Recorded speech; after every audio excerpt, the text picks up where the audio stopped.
वैसे तो पूरे हिंदुस्तान पर मुगल सल्तनत का परचम बुलंद है।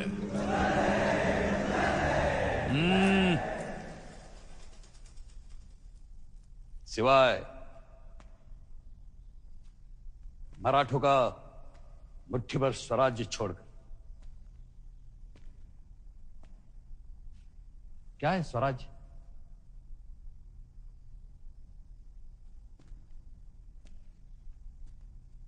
औकात क्या है उनकी? किस लिए आलमगीर औरंगजेब पिछले 6 सालों से दिल्ली का तख्त छोड़ के इस दक्कन की घाटी में आ पड़ा है, इस पहाड़ी धूल और मिट्टी में? लेकिन हम भी जानबूझकर पड़े रहे, उस दिन का इंतजार करते रहे जिस दिन कोई सुरमा इस भरे दरबार में आएगा और कहेगा, हां हमने शिकस्त दी है उस पहाड़ी चूहों को। और आज वो सुरमा हमें मिल भी गया है।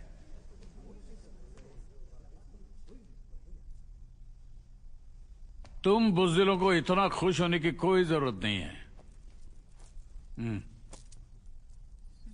वज़ीर आज़म जी। सरजा खां को बुलाया जाए। जी आलमपना। शेर दक्कन सरजा खान हाजिर हो।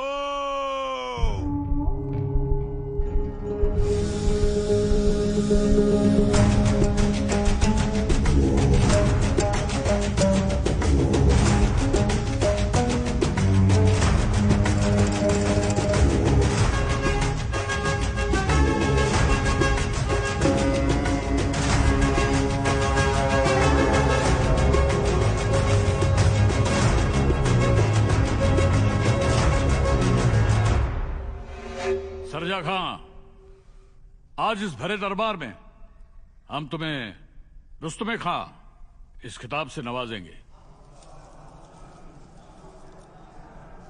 लेकिन उससे पहले इन सब बुज़दिलों को बताओ कैसे मार गिराया मराठों के उस शेर जैसे सर सेनापति को। बताओ। मरने से पहले क्या कर रहा था वो? रो रहा था? जिंदगी की भीख मांग रहा था? क्या कर क्या रहा था? अरे उसके मौत की दर्द भरी कहानी सुनाओ, क्योंकि तुम्हारी इस फतेह की वजह से अगले कुछ ही दिनों में ये दरबार इंशाअल्लाह रायगढ़ पे होगा।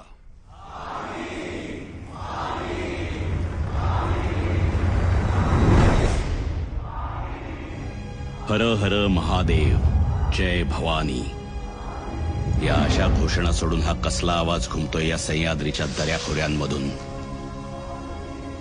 औरंगजेबाच्या दरबारात एका सरसेनापतीच्या मृत्यूवर सुरू झालेली ही गोष्ट 12 वर्ष मागे जाऊन एका सरसेनापतीच्या मृत्यूवरच थांबते। राज्याभिषेकाला अवघे 3 महिने राहिले होते। बहलोल खान विजापुरी सरदार उत्तरेकडे प्रचंड धुमाकूळ घालत होता, देवस्थाने फोडत होता। त्यामुळे पिसाळलेल्या या जनावराचा बंदोबस्त करण्यासाठी महाराजांनी सरसेनापती प्रतापराव गुजरांना एक पत्र लिहायला घेतलं। राव सरनोबत, तो धर्मद्वेष्टा बहलोल बहुतच बडबड करीत होता। त्यास धरावे अथवा मारावे? शक्यतो मारावेच, कोणतीही दया माया न दाखवता। शक्यतो मारावेच। महाराजांच्या आदेश बरहुकूम प्रतापरावांनी त्या बहलोल खानाला आडवा तिडवा लोळवला। फक्त त्यांची एक मोठी चूक झाली। शरण आलेल्याला मरण देऊ नये म्हणून या दिलदार मराठ्यानं त्या जनावराला जिवंत सोडलं आणि तत्क्षणी रायगडावरून प्रतापरावांसाठी महाराजांचं अजून एक पत्र निघालं। प्रतापराव, त्या खानाशी सल्ला काय निमित्त केला? हुकुम होता की बहलोल खानास धरावा अथवा मारावा, तरी तुम्ही त्या झरी सपास सोडलात न ठेचता। खानाच्या तरवारीने कापली गेलेली रयत तुम्हास कधीच माफ करणार नाही, कधीच नाही। सरनोबत आहात आता तरी सरनोबतासारखे वागा आणि लिहा। याच जबाबदार तुम्ही राव। दिसता क्षणी त्या जनावरास करतीस मिळवा, खानास करतीस मिळवल्या विना आम्हास रायगडी तोंड टाकू नका। राजांचे हे विखारी शब्द स्वाभिमानी प्रतापरावांचं काळीज चिरत गेले आणि दुखावलेले प्रतापराव कुठलाही विचार न करता अवघे 6 सरदार घेऊन बहलोल खानाच्या दिशेनं निघाले।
उरी धग धगता राज खलिता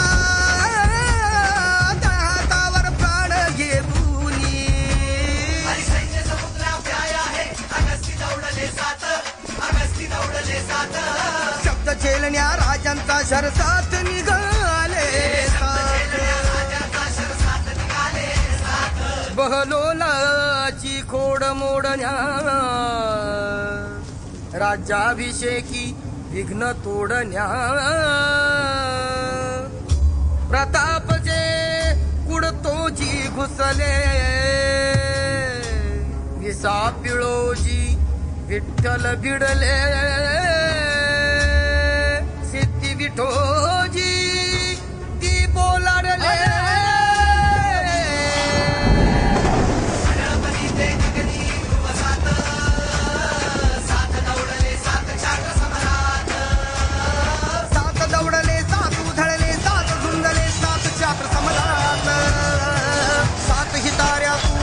कपात कडकडे उन्हात दामी पात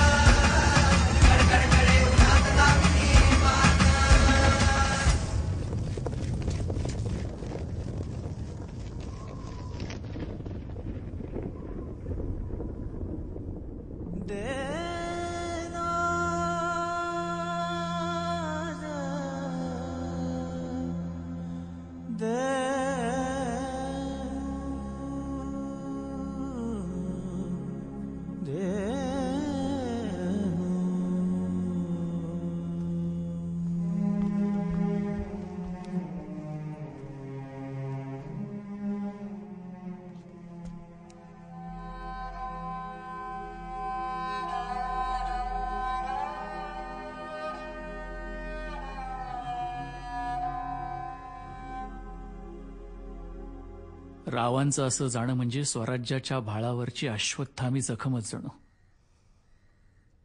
इतिहास हा मृत्यू कधीही विसरू शकणार नाही. विसरावं लागेल मोरोपंत, कारण झाल्या घटनेचं दुःख आभाळा एवढं असलं तरी राज्याभिषेक अवघ्या 3 मासांवर येऊन ठेपलाय. आणि सरसेनापती विना ते शक्य नाही. मनावर दगड ठेवून नवनियुक्ती करावीच लागेल. पण प्रतापरावांची जागा घेईल अशी नियुक्ती सोपी नाही. शिवाय राज्याभिषेकानंतरचा पहिला सरसेनापती इतिहासाच्या कायम स्मरणात राहील. आणि म्हणूनच आजवर जे शिलेदार झाले त्या साऱ्यांच्या शौर्याला साजेसाच वारसदार निवडावा लागणार. असा वारसदार ज्याच्या निधड्या छातीत भास होईल. पहिले सरसेनापती बाजी पासलकरांचा.